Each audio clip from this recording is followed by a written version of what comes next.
काय आणू आता न पुरे ही वाणी मस्तक चरणी ठेवितसे थोरी वसांडिले आपुल्या परिसे नेनो शिव कैसे लोखंडासी जगाच्या कल्याणा संताच्या विभूती देह कष्टविती परोपकारी भूतांची दया हे भांडवल संता आपुली ममता नाही दे तुका म्हणे सुख पराव्या सुखे अमृत हे मुखे स्रवतसे काय वाणू आता न पुरे ही वाणी मस्तक चरणी ठेवितसे विठ्ठला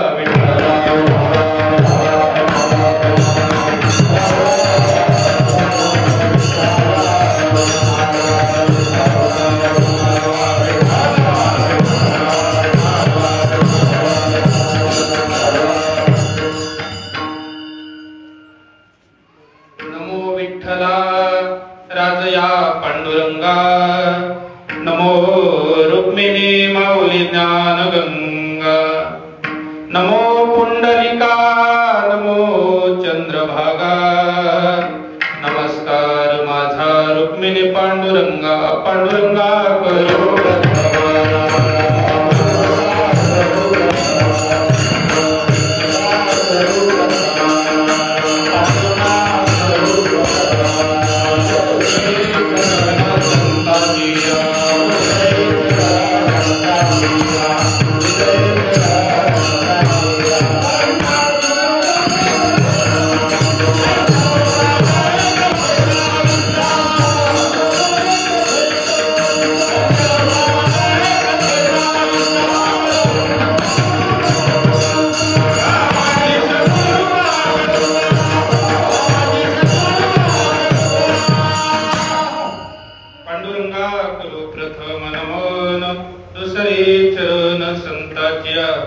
त्यांच्या कृपादाने कथेचा विस्तरू बाबाजी सद्गुरु दास तुका काय माझी वाणी मानेल संतासी रंजव चित्तासी आपुल्या माझी वाणी तुझे वर निगुण नाम ऐसे देई प्रेम काही कळा रायवाडी मंदिरी वसे माझा राया चरणाक्षर पितो अजन्म ही माया जगदीश्वरासी जोडली ज्यांची ख्याती प्रथम वंदितो सुरदास महाराजांची घ्यावी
प्रस्तुत प्राप्त कीर्तनरूपी सेवेकरिता निवडलेला अभंग महान भगवत भक्त देहू निवासी जगद्गुरु श्रीमंत संत तुकोबारायांचा 5 चरणाचा ज्ञानोबाराय तुकोबारायांचा अभंग म्हटल्याच्या नंतर किती उंची असावी आपल्या सगळ्या वारकऱ्यांना माहिती.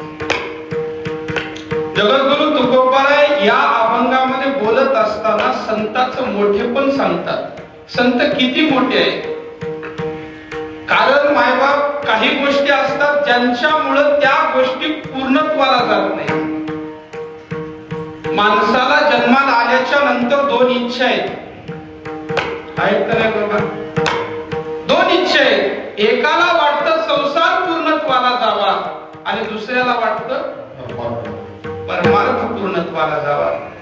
पण दोन्हीही इच्छा करत असताना या इच्छाची पूर्तता ज्यावेळेस अंतःकरणामध्ये असते त्यावेळेस त्या इच्छा पूर्ण करण्याकरता संतांच्या सोबतीनं सांगड घालावी लागते.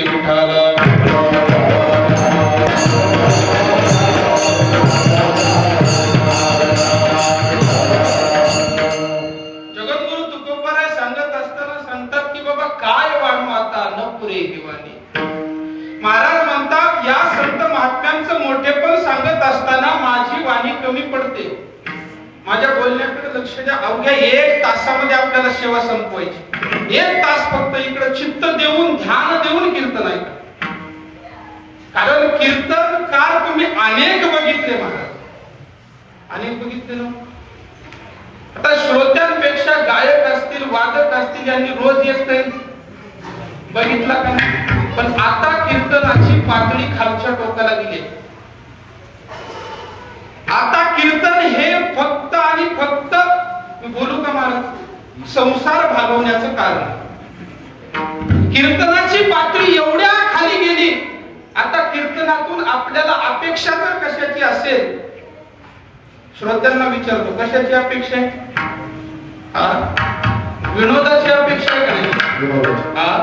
प्रत्येकाला वाटतं कीर्तनातून विनोद व्हावा. मी म्हणत नाही विनोद करू नका. कीर्तनात विनोद असावा पण विनोदात कीर्तन नसावं. विठ्ठल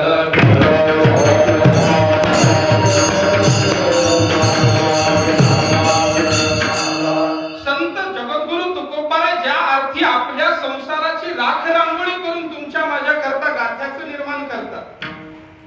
मला सांगा जगद्गुरु तुकोबारायांना काय गरज पडली असावी? अरे पंढरपूरचा मालक ज्या तुकोबारायांच्या घरी रोज यावा. तुकोबाराय काहीतरी मागा. अहो तुम्हाला जे पाहिजे ते द्यायला तयार आहे. तुकोबाराय म्हणजे आम्हाला कशाचीच गरज नाही. मला सांगा तुकोबारायांना गरज आहे? ज्या तुकोबारायांची एवढी उंची असावी आणि यमाचं धोतर फिटत होतं तुकोबारायांचं नाव ऐकल्याच्या नंतर. आहे का पुरावा? तुकाराम तुकाराम नाम घेता का पेय. आणि यमाची ज्या ताकद नाही.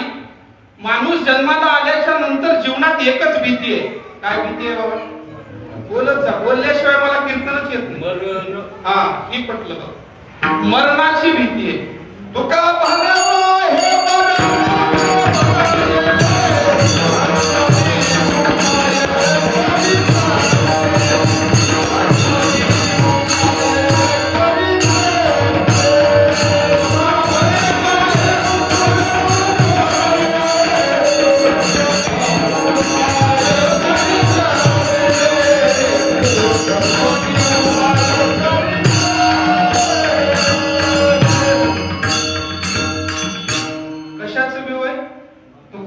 वाहे मरणाचे म्हणतोनी उपाय करीत असते.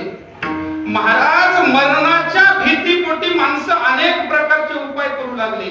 मरण चुकवायचंय पण मरण चुकतंय. कुणाला चुकलं? उपजल्या पिंडा मरण सांगाती. मी सांगू का तुम्हाला? मरण हे जन्माच्या अगोदरची गोष्ट आहे.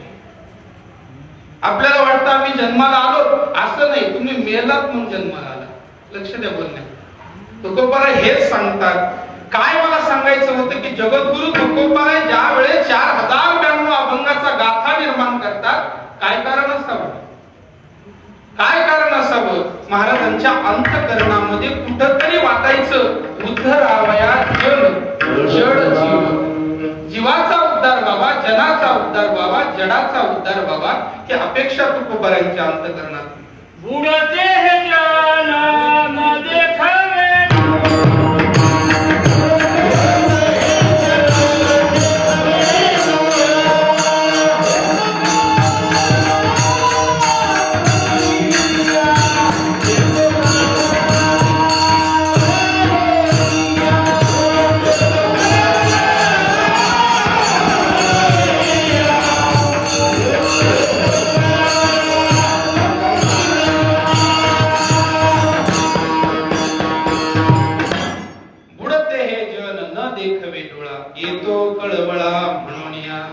महाराज सांगतात संतांच्या अंतःकरणातलं काही माग नाही.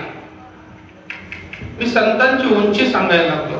तुकोबाराय ज्या अर्थी म्हणतात की बाबा काय वाढू आता नपुरी ही वाणी, ज्या अर्थी जगद्गुरु तुकोबारायांसारखा साधू म्हणतो माझी वाणी संतांचं मोठेपण करण्याकरता पुरत नाही. मला सांगा तुकोबाराय सामान्य आहेत का? अरे जगद्गुरु तुकोबारायांसारखा वैराग्यवंत पुरुषच नाही. जगद्गुरु तुकोबारायांसारखा ज्ञानाचं भंडारच दुसरं कोणतं नाही. आणि जगद्गुरु तुकोबारायांसारखं जीवन संसार असो वा परमार्थ असो जगणारा दुसरा तुम्हाला सापडणार नाही. या उंचीचे तुकोबाराय आज मात्र हात जोडून म्हणतात मस्तक चरणी ठेवे, माझी वाणी पुरत नाही म्हणतात तुकोबाराय. पुढं बोलत असताना महाराजांनी दृष्टांत दिला. थोरी व सांडिली आपुल्या परिसे नेनो शिव कैसे लोखंड असे. सगळ्यांनाच माहिती या ठिकाणी परीस नावाचं तर सगळ्यालाच माहिती. ते परीस काय करत असतो? बोला बोला लवकर बोला. 1 तासात संपून टाकायचं. परीस हे सोनं करतं, पण कशाचं? लोखंडाचं. त्या परीसाने जर विचार केला लोखंड मंदिराचं असावं की संडास बाथरूमला वापरलेलं असावं, कोणत्या लोखंडाचं सोनं करीत? का? बोला. तुकोबाराय हेच सांगतात. अरे मंदिराचं जरी असलं लोखंड तरी सुद्धा सोनं आहे. आणि त्या ठिकाणी गलिच्छ ठिकाणचं जरी लोखंड असलं तरी संगतीत आल्याच्या नंतर सोनं आहे. तसंच आहे बघा संतांचं. कसाही असू द्या, त्याच्याकडे कधीच संत बघत नाही. काय केलं कसं केलं माहित नाही, पण त्याचं सोनं केल्याशिवाय राहत नाही. पुढे सांगणार आहे तुम्हाला दृष्टांतानं मी. 3ऱ्या चरणात महाराज म्हणतात जगाच्या कल्याणात संतांच्या विभूती देह कष्टविती परोपकारी. संत या ठिकाणी येतातच जगाचं कल्याण करण्याकरता. संतांकडे भूतांची दया आहे. भूत म्हणजे काय? जनसामान्य जीवाची मया आहे संतांकडे. जीवावर प्रेम करणारे आहेत संत. आणि हेच भांडवल त्यांचं आहे महाराज. तुकोबाराय शेवटी म्हणतात त्यांना सुख भेटतं. तुका म्हणे सुख करावी या सुखे अमृत हे मुखे स्त्रवतसे. झालं कीर्तन विठाला.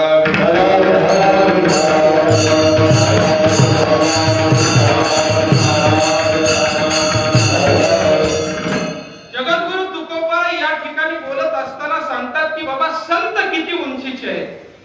मला सांगा जो माणूस सांगू लागला की बाबा हे आमके आमके खूप मोठे आहेत, एखाद्यानं जर सांगितलं तुम्हाला हे मोठे, आता समजा गायक महाराज आपल्यातल्याला जर आपल्याला मोठेपण दिल्यानं बरं का एखाद्या सामान्यानं दिल्यानं बरं? तुम्ही रात्रभर भजन केलं, सगळ्या गावाला ऐकलं, पण त्याच्यातला जर एखादा म्हणला महाराज खूप चांगलं झालं, तुम्हाला आनंद होईल का? नाही. पण तुमच्याच तोडीस तोड गायक जर असेल आणि तो जवळ म्हणला वा महाराज काय भजन झालं, आता कसं वाटत? मला हेच सांगायचंय. तुकोबाराय म्हणतात काय वाणू आता न पुरे वाणी. का तुकोबाराय एवढं महत्व देतात? काय एवढा मोठेपणा द्यावा तुकोबारायांनी? संतांनी नेमकं एवढं केलंय तरी काय? विठाला विठाला.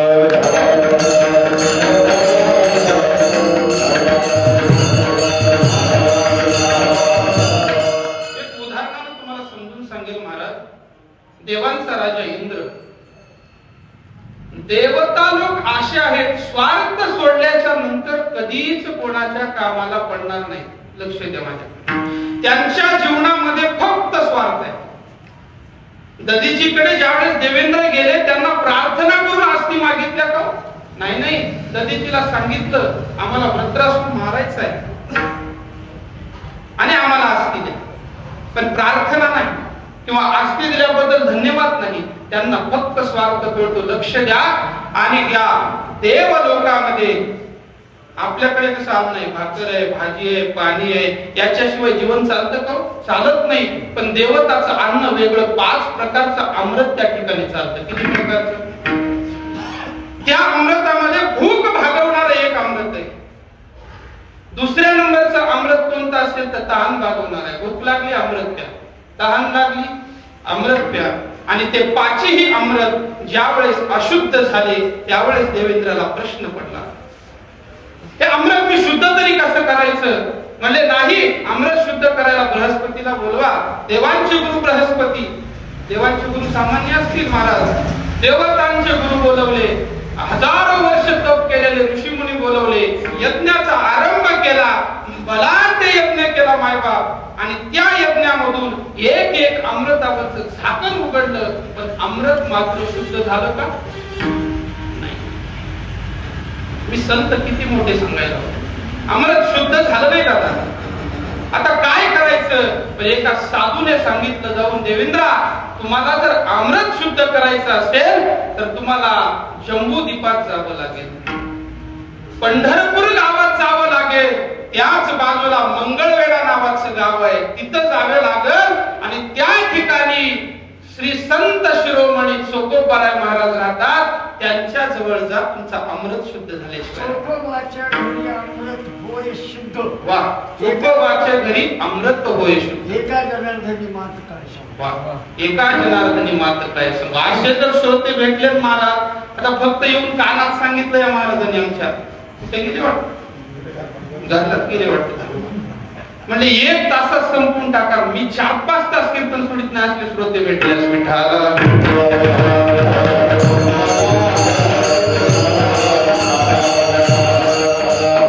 चोकोबारायांच्या घरी जावं आणि सांगितलं इंद्रदेवाला, जा. इंद्र म्हणला महाराज मी जातो. कुठं जातो? जम्बूद्वीपात जातो, पंढरपुरात जातो, शेजारच्या मंगळवेढ्यात जातो. पण तिथं गेल्याच्या नंतर माझं स्वागत कसं होईल एवढं सांगा. मोठ्या माणसाला नेमकी चिंता असते, तिथं गेल्यावर मान भेटतो का? नाही. कोणीही असू द्या, आम्ही जरी असलो तरी गावात गेल्यावर आधी विचारतात का नाही प्रश्न पडतो. बरोबर आहे का नाही? घाटनांदूरला आल्यावर बरोबर फोन केला, म्हणले वा कुठं सोय आहे सांगा तर तेवढं म्हणतात का नाही महाराज? महाराज असू द्या, पुढारी असू द्या, कुणी असू द्या, एखादा पुढारी तुमच्या गावात अचानक आला असं घडलंय का? घडला असेल तर हात वर करून सांगा मला. अचानक आला नाही, अगोदर फोन कार्यकर्त्याने, हॅलो नवाबवाडीला सभा घ्यायचा विचार चालू आहे, येलो तर आम्ही लगेच कार्यकर्ते कुठं? घाटनांदूर. फुलाची हार, सोय, राहायची, थांबायचं कुणाच्या घरी, काय करायचं? इंद्राचंही तसंच झालं महाराज. इंद्र म्हणला माझं स्वागत होईल का? कशा स्वरूपाचं स्वागत होईल माझं? त्यांनी सांगितलं बाबा त्यांच्या घरी आकरायला चटई सुद्धा नाही. इंद्र म्हणला तसल्या महाराजाच्यात जायचं असते का? म्हणला त्याच्यापेक्षा बरं आजकालच्या कीर्तनकाराच्या घरी जातो. म्हणला भरपूर आहे. इथं गेल्यावर माझं स्वागत चांगलं होईल का? होईल. नाही म्हणलं चोकोबाराच्या घरी कशाला? पण मला सांगा, वेळ आल्याच्या नंतर कुठेही जावं लागतंय. इंद्र निघाले, 5 प्रकारचं अमृत सोबत घेतलं, महाराजांच्या दारात आले आणि बघितलं तर चोकोबाराय घरी नाही. विचारलं चोकोबाराय महाराज गेले कुठं? कुठे गेले महाराज? सांगितलं गावाच्या शेजारला जा. आणि गावाच्या शेजारला गेल्याच्या नंतर लिंबाचं झाड आहे आणि चोकोबाराय त्या ठिकाणी तुम्हाला भजन करत बसलेले भेटतील. इंद्राने लगेच धाव घेतला, गरज पडली होती ना, लगेच धाव गेला. समोर बघितलं, गुडघ्यापर्यंत धोतर घातलेलं आहे, अंगावर सदरा नाही महाराज, ना उपर नाही ना फेटा आहे, काहीच नाही. आणि एकटा विदेही महात्मा त्या लिंबाच्या झाडाखाली बसून भजन करू लागला. ते दृश्य बघितलं आणि इंद्राला कुठंतरी अंतकरणात लाज वाटली. अरे मी देवांचा राजा, 33 कोटी देव माझ्या आज्ञेने चालतात, एवढा मोठा मी इंद्र आज एका महाराजाच्या समोर बसायचं का? नाही बसला महाराज, वर जाऊन फांदीवर बसला इंद्र. आणि फांदीवर बसल्यानंतर चोखोबरायांच्या भजनाची ताकद बघा. फांदीवर बसलेला इंद्र त्या अमृत कलशावरचं झाकण काढतो आणि झाकण काढल्याबरोबर त्या ठिकाणी अमृत शुद्ध होते. काय ताकद असावी? 2 मिनिटाच्या चोखोबरायाच्या भजनाची ताकद बघा नव्हती. का तुकोबरा या ठिकाणी बोलत असते? 2 मिनिटाच्याच भजनाने त्या ठिकाणी अमृत शुद्ध करायची ताकद संतांकडे आहे. म्हणून तुकोबरा अभंगाच्या पहिल्या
माझी वाणी पुरत नाही म्हणतात तुकोबाय. मस्तक चरणी ठेवे तसे. मला सांगा, ज्या अर्थी जगद्गुरु संत तुकाराम महाराज म्हणत असतील माझी वाणी पुरत नाही, माझ्या सारख्यानं किती पिठलं हाटल्यावर संताचं मोठे पिठलं. महाराज एके ठिकाणी बोलून गेले ना, शाब्दिकाचे काम इथं शाब्दिकाचं कामच नाही म्हणले. कसं पाहिजे इथं? तुका म्हणे येते पाहिजे गबाळाचे काम. महाराज एके ठिकाणी असंच झालं, आता बोलावं वाटतंय. असंच एका कीर्तनकाराने सांगितलं, म्हणजे महाराज तुका म्हणे येते पाहिजे जातीचे. गाववाल्याने अर्थ वेगळा काढला. लक्ष द्या माझ्या बोलण्याकडे, राग येऊ देऊ नका. अवघड झालं म्हणून सांगावं लागेल. तुकोबराने असं सांगितलं का जातीचे आणा म्हणून?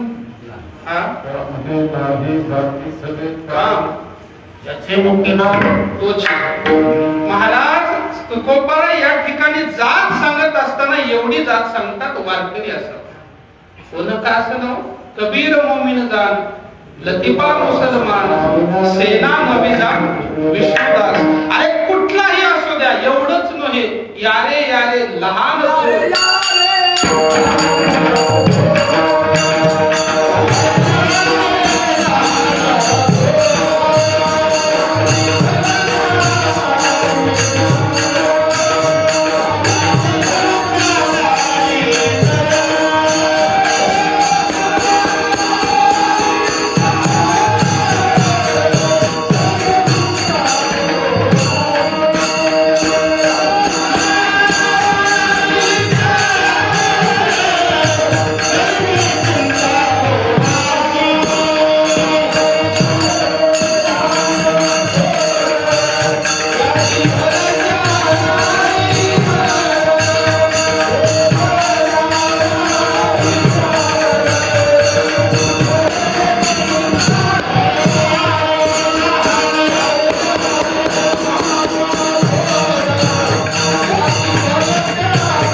सारे लहान थोर याती भलत्या नारी नर. काय शब्द आहे महाराज? कसल्या नारी? भलत्या नारी जरी असल्या तरी इथं पुजलं जातंय. फक्त अंतःकरणामध्ये नाम लागतं, भगवंताविषयी प्रेम लागतं आणि वारकऱ्या संप्रदायाविषयी मया लागतं. एवढ्याच गोष्टी लागतात महाराज. इथं जात लागत नाही. मी याच्या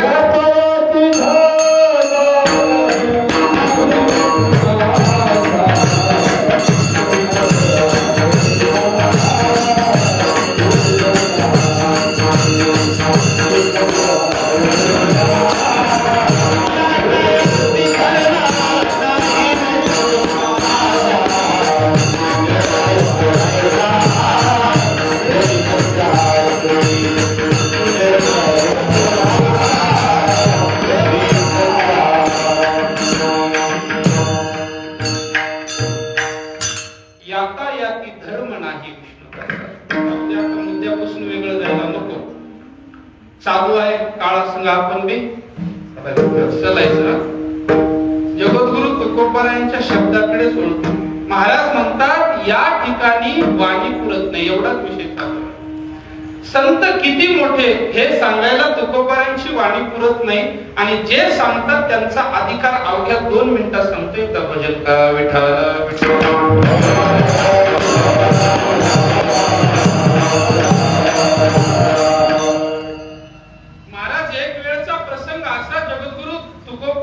जीवनामध्ये एक गोष्ट अशी घडली की महाराजांच्या अंतःकरण जणू काय तुटावं. जगद्गुरु तुकोबारायांना असं वाटू लागलं माझ्या काळजाचा तुकडा काय जणू निघून गेला. कुणाच्या लक्षात आला असेल बघा. तुकोबारायांचं काळीज म्हणजे काय? महाराजांचे 4092 अभंग. महाराजांच्या अंतःकरणात एवढा अंतःकरण भरून आलं होतं की तुकोबारा शब्दात वर्णन करू शकत नाही. कसं असतं बघा, एखाद्याची महती वाढू लागली की भावकीला असू, गावकीला असू किंवा जगात कुणालाही असू, पचतंय का बाबा? पचतंय नाही पचत महाराज. एखाद्यानं गाडी हप्त्यावर घेऊ द्या नाही तर सप्त्यावर घेऊ द्या, पण खपायलाय का? हा खपायलाय का सांगा? खपत नाही. एखाद्याच्या घर बांधायला निघावं, पहिला मजला झाल्यापासून पोटात दुखायला लागतं महाराज. शेवट घराचा वास्तुशांतीचं जेवण खाल्ल्याच्या नंतर सुद्धा त्याचं पोट नीट होत.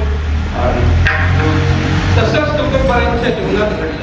महाराजांची महती एवढी वाढू लागली, गावोगाव तुकोबारायांचं नाव जाऊ लागलं आणि प्रत्येकाला वाटायचं जगद्गुरु तुकोबारा एकदा तरी आमच्या गावात यावे, महाराजांचे शब्द कानावर पडावे, तुकोबारांचे अभंग ऐकायला भेटावे. अंतःकरणात इच्छा. पण तुकोबारांच्या जीवनात एकच प्रसंग घडावा. महाराजांनी अभंग लिहित असताना वेदाचं वर्णन केलं. वेदाचा तो अर्थ मासीच भार माता. वेदाचा अर्थ आम्हाला माहिती आहे म्हणले. आणि एवढी गोष्ट त्या काळातल्या पंडितांना खपली नाही. खपली का? नाही खपली महाराज. एखादा जर पांडित्य असेल, पंडित असेल आणि त्याला जाऊन आपण सोप्या भाषेमध्ये मंत्राचा अर्थ सांगितला, आवडेल का?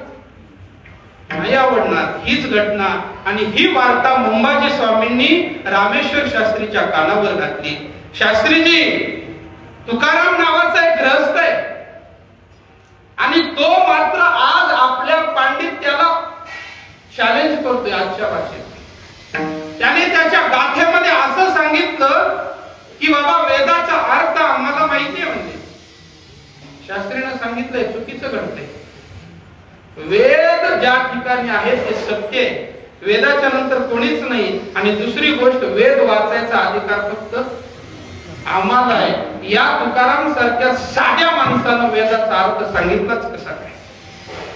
अंतःकरणामध्ये राग भरला आणि शास्त्रींची पालखी हजारो शिष्यासह देहूच्या दिशेने प्रस्थान करते. महाराज शास्त्री जातात आणि गेल्याच्या नंतर दरवाजात जाऊन गावात जाऊन विचारलं, तुकाराम महाराज नावाचे कोणी या गावात राहते का? म्हणले नाही, आमच्या गावात तुकाराम महाराज राहतच नाही. ते म्हणजे अहो नाव ऐकलंय, अभंग करतो, कीर्तन करतो, वेदाचा अर्थ आपल्या गाथ्यामध्ये सांगतो, तो तुकाराम कुठे राहतो? म्हणजे आमच्या गावात फक्त येडा तुकाराम. लक्ष देते ना माझ्याकडे? एक सुभाषित आहे बघा, अति परिचयात अवज्ञा संतत गमनात अनाबरो भवती मलये भिल्ल पुरंदरी चंदन करू काष्ठेंदनम कुरुते. मलयागिरी पर्वतावर एक चंदन भेटते आणि ते चंदन आपल्या इकडे आणल्याच्या नंतर 20-20 लाख रुपये त्या चंदनाची किंमत आहे. पण तिथले लोक ते चंदन कशा करता वापरतात? सर्पणा करता म्हणा, जाळण्या करता म्हणा. त्याची किंमत त्या लोकांची आहे का? मग गावातल्या महाराजाची किंमत गावात असते का? तसंच होतं या ठिकाणी. तसंच म्हणतात तुकोबाराय खपायचे नाही. आमच्या गावात तुकाराम महाराज राहत नाही, आमच्या गावात येडा तुकाराम. म्हणजे ठीक आहे बाबा, त्याचं घर कुठं आहे? म्हणले जा पाठीमागच्या आळीला जा आणि त्या ठिकाणी 2 नंबरचं घर तुकाराम महाराजाचं आहे. आता मी तेवढ्या खाली जाऊन येडा म्हणू शकत नाही. कसं आहे, ज्याला म्हणायचे त्याला म्हणा. मला जर सांगितलं तर मी कुंभकर्ण्या म्हणेन, रावण्या म्हणेन, मी ह्यांना म्हणेन, पण तुकाराम महाराजाला नाही जमणार ना. महाराजांचं घर विचारल्याबरोबर त्या ठिकाणी पालखी गेली आणि हाक मारली, तुकाराम महाराज या ठिकाणी राहतात का? सांगितलं तुकाराम महाराज या ठिकाणी नाही. कुठे गेले तुकाराम महाराज? कुठे गेले महाराज? सकाळची विधी काय असते सगळ्यांनाच माहिती आहे, उघड सांगत नाही. सकाळच्या विधीला गेले, बाहेर दिशेला गेले. रामेश्वर शास्त्रीला दम पडला का? नाही दम पडला. म्हणजे चला तिकडच. कोणत्या दिशेने गेले? सांगितलं इकडच्या दिशेला गेले. त्याच दिशेने पालखी घेतली आणि झाडाच्या पाठीमागे स्वच्छ क्रियेसाठी तुकोबाराय बसलेले होते आणि बसलेले असताना त्यांच्या कानावर शब्द आला, पांडुरंग आहे. कुणाच्या कानावर आला? शास्त्री कोण होते सांगू का तुम्हाला एका शब्दात? दशग्रंथी ब्राह्मण. शास्त्री सामान्य नाही. 4 वेद, 6 शास्त्र, 18 पुराणाचं ज्ञान ज्या माणसाकडे आहे ते रामेश्वर शास्त्री. त्यांना खपलं नाही, लगेच धावत गेले. सांगितलं मूर्ख आहेस का तुका? कळतंय का तुला काय करू लागलास? पहिला अपराध, वेदाचा अर्थ सांगायची हिंमत कशी झाली तुका तुझी? आणि दुसरी गोष्ट, अशा अस्वच्छ जागेवर भगवंताचं नाव घेतो, तुझ्यासारखा मूर्ख बघितला नाही. पण तुकोबाराय मात्र म्हणजे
मलाही कळतंय म्हणजे कुठं नाव घ्यावं कुठं घेऊ नये, पण माझ्याच हातात माझंच राहिलं नाही. म्हणजे काय? इंद्रिय माझ्या हातात नाहीत म्हणले माझी इंद्रिय. माझी मज झाली अनावरवाची, छंद या नामाचा घेतच असे.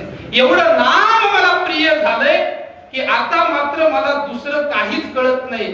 जिभेला सांगावं लागत नाही रामकृष्ण हरी म्हण, हाताला सांगावं लागत नाही ज्ञानोबरायच्या ज्ञानेश्वरीवर बोट फिरव. आपल्याला सांगावं लागते का? किती महाराजाच्या मात्या केल्या आपण? बक्कळ केले असते. बक्कळ बक्कळ आपल्याला लातूरची भाषा सांगतो. लई महाराज घातले लई, पण आपण सुधारले. सुधारायचं काय गरज आहे? म्हणजे आम्ही कीर्तनालाच जातो कशा करता? जायचंच नेमकं कशा करता? उगा आपलं घंटातून घंटे. हे असे लोक इमानदार असले का नाही महाराज, कीर्तन करायला काहीच लागत नाही विठ्ठलाला.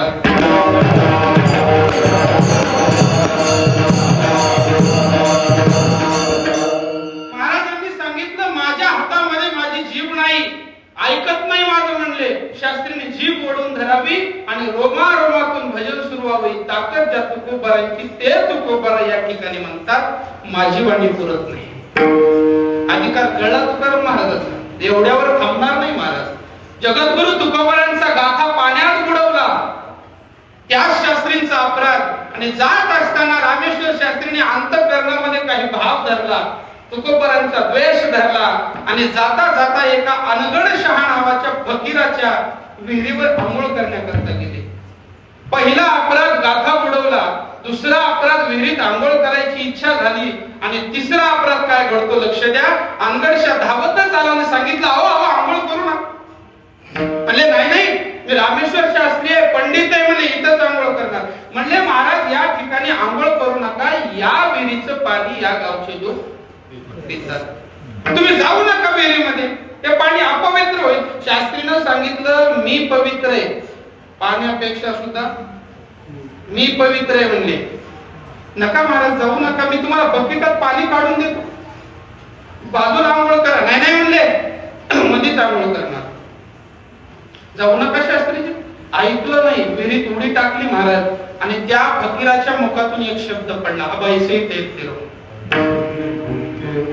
आता असंच पोहोचला म्हणजे आता बाहेर यायचं नाही. मी फकीराची व्याख्या सांगू तुम्हाला.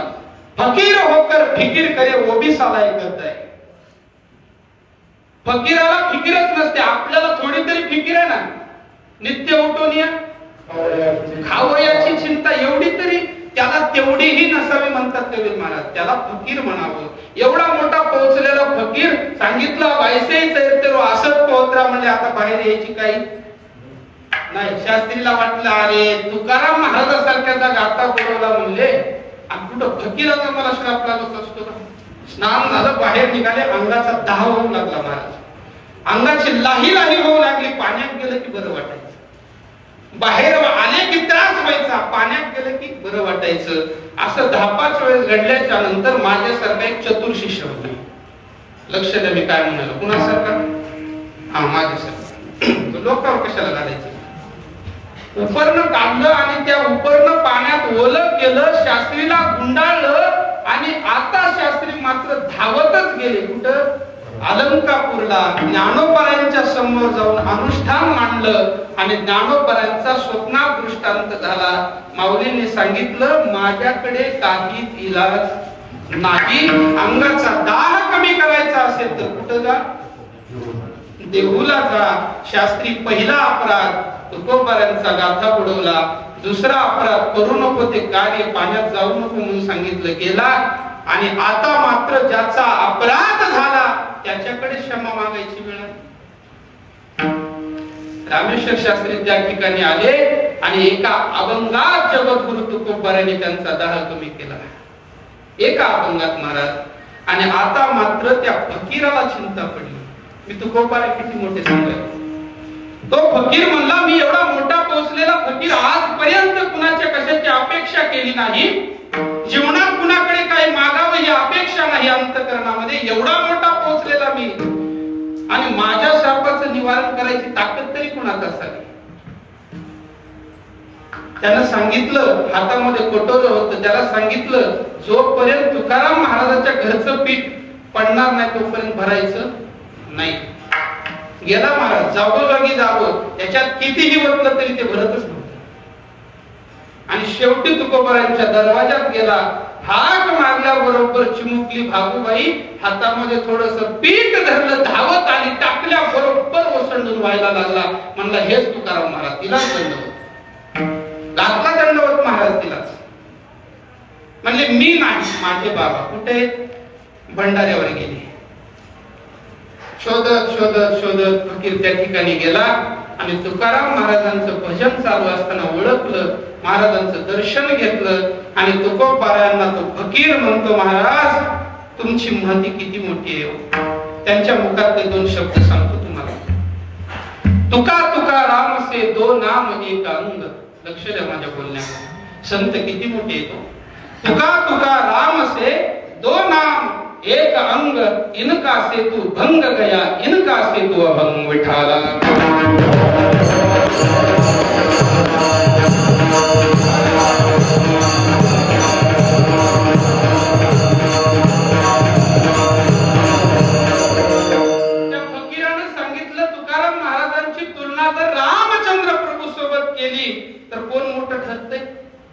तुका तुकाराम असे. तुकाराम महाराजांची तुलना रामचंद्र प्रभू संग केल्याच्या नंतर रावणाला मारण्याकरता बांधलेला सेतू देवाचा भंग पावला, पण तुमच्या माझ्या कल्याणाकरता तुकोबारायांनी 4092 अभंगाचा जो गाथारूपी सेतू बांधलाय तो मात्र अभंग आहे विठाला.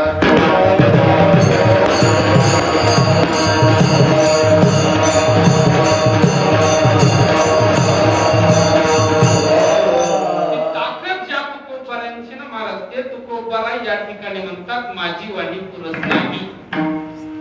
कोण म्हणते? लक्षात आलं ना तुम्हाला? म्हणणारा किती अधिकारी आहे, पण ज्यांच्या विषयी बोलत असेल ते किती अधिकारी असतील? अरे त्यांच्या संगतीमध्ये काहीही जाऊ द्या, त्याचं सोनं केल्याशिवाय राहत नाही. अभंगाचं दुसरं चरण.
परिसानं आपली लायकी सोडून चांगल्या असो किंवा वाईट असो लोखंडाचा उद्धार केला म्हणतात.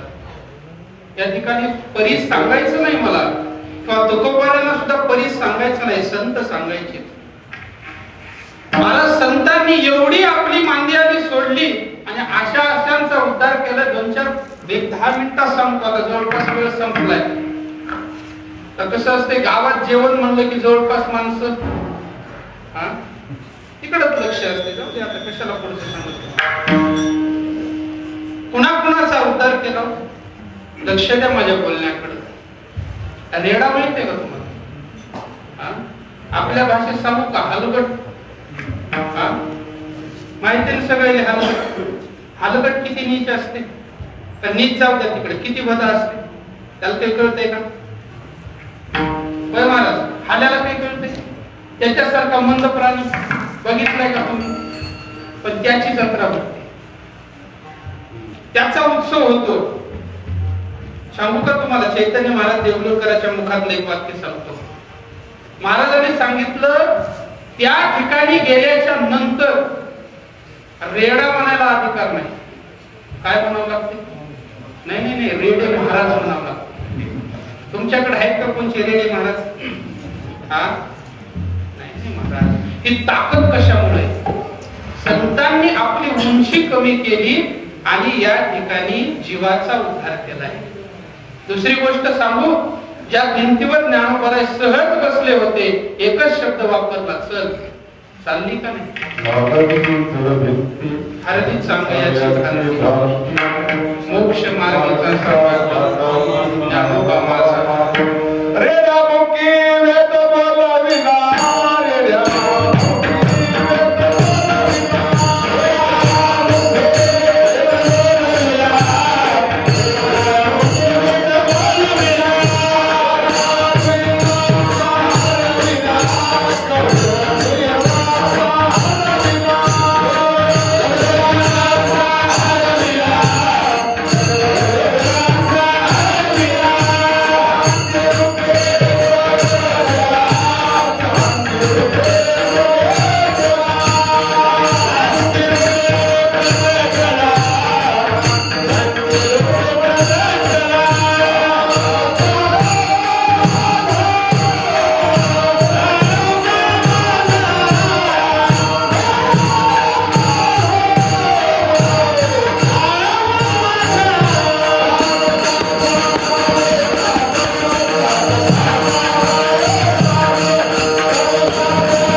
चालली एवढ्या पुरतं नाही महाराज, नेवाशाला या ठिकाणचं कोणी गेले का?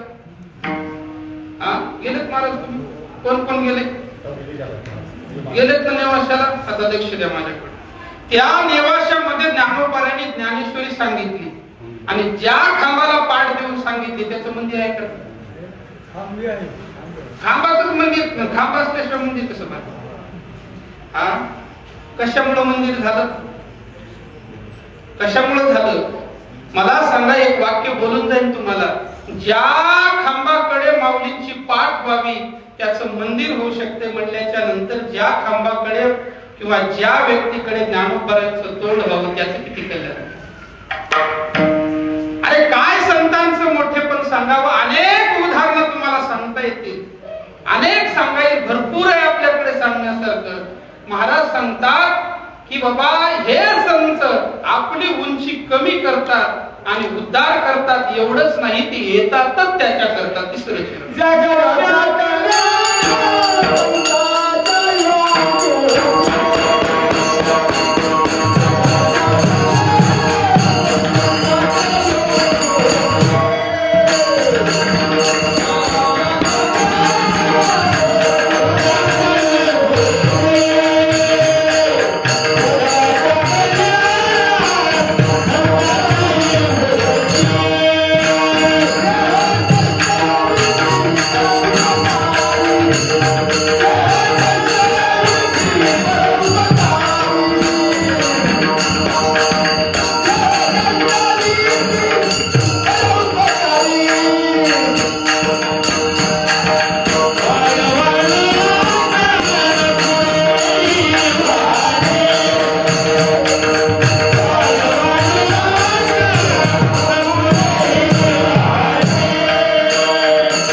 कल्याण आहे. मला सांगा देव आणि संत यामध्ये काही भेद आहे का?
यांच्यात कसलाच भेद नाही. मग मला सांगा देव आणि संत जर एक असतील तर मग देवाला संत व्हायची काय गरज आहे? दादा एक 10-15 मिनिटात सांगतो तुम्हाला. फक्त आता 2-4 प्रश्नाची उत्तरं द्या माझी. देवाला जर या ठिकाणी येऊन उद्धार करता येत असेल तर देवाला संत व्हायची गरज काय? देव आणि संत वेगळे का? महाराजांनी सांगितलं नाही. निमित्त त्या प्रतिमा. पण देव येत असताना फक्त 2च कामं घेऊन येतात.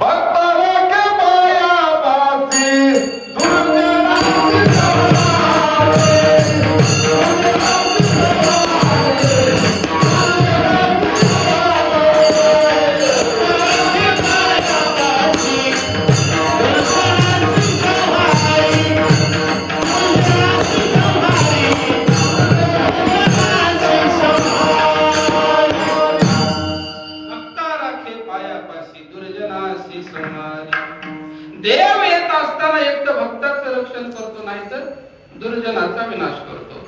देव येत असेल तर रावणा करता तरी येतो, नाहीतर शबरी करता तरी येतो. देवाला यायचं असेल देव कंसा करता तरी आला, नाहीतरी बालगोपाळा करता तरी आला. देव येण्याकरता एक तर सज्जन व्हावं लागतं आणि देव येण्याकरता एक तर दुर्जन व्हावं लागतं. लक्ष द्या माझ्या बोलण्याकडे. मी का संत येतात हे सांगायला. देव जर यायचा असेल तर देव एक तर सज्जनाचं रक्षण, दुर्जनाचा विनाश, तिसरं काम देव करत नाही. मग मी तुम्हाला सर्वांना एक प्रश्न विचारतो, मला सांगा या ठिकाणी कीर्तनकारा सगट एखाद्यानं तरी हात वरी करून सांगा मी सज्जन आहे म्हणून. आहे का महाराज या ठिकाणी सज्जन कुणी? बोला ना. कीर्तनकारा सगळं प्रश्न विचारला, कोण सज्जन आहे या ठिकाणी? मग मला सांगा, जाऊ द्या सज्जन सोडून द्या, पण या ठिकाणी बसलेल्यापैकी दुर्जन तरी कुणी आहे का? महाराज आहे का दुर्जन कुणी तुमच्या बघण्यात? या ठिकाणी सज्जनही नाही आणि दुर्जनही नाही. मग सज्जन दुर्जन नसतील तर देव आपल्या करता येईल? देव कशा करता येतो? सज्जनाचं रक्षण, दुर्जनाचा विनाश. मग तुमच्या माझं कसं? बोला की तुमचं माझं कल्याण पुन्हा करायचं. संता विना प्राप्ती ना.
भाषा बघा. ज्ञानोबा तुकोबारांना यायला काय कारण असेल तर आपल्यामध्ये सज्जनही नाही आणि आपल्यामध्ये दुर्जनही नाही. मग आणि सज्जन आणि दुर्जन मिश्रित जर एक वर्ग असेल तर देवाने विचार केला, म्हणले बाबा यांचा उद्धार कोणीतरी केला.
जेव्हा सज्जन दुर्जन मिश्रित वर्ग आहे त्यांच्या कल्याणाकरता देव म्हणतो मला जावं लागेल, त्यावेळेस जगाच्या कल्याणा संतांच्या विभूती देह प्रश्नविधी परोपकारी.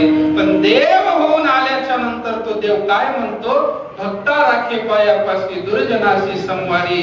पण ज्या वेळेस तोच देव तोच पंढरपूरचा मालक ज्ञानोपारायण होऊन आल्याच्या नंतर वाक्य बघा माय भाव, काय वाक्य आहे ज्ञानोपारायणचे, जे खळांची व्यंकटी सांगू तया सत्कर मिरती वाढो भूता परस्परे घडो मैत्र जीवांचे. तोच देव आता संतांच्या रूपात आल्यावर दुर्जनाचा विनाश व्हावा शब्द नाही, त्या खळांची व्यंकटी सांडो, व्यंकटी नाम बुद्धी, बुद्धीचा पालट व्हावा आणि त्या ठिकाणी त्यांचं कल्याण व्हावं ही अंतःकरणात संत होऊन आल्याच्या नंतर अपेक्षा असते. एकदा सर्वांनी मोठ्या प्रेमाने भजन करा, सर्वांनी हात वरी करा. जमतेत का ज्याला आहे त्यांनी वरी करा, नसल्याने जाऊ दे, काही अडचण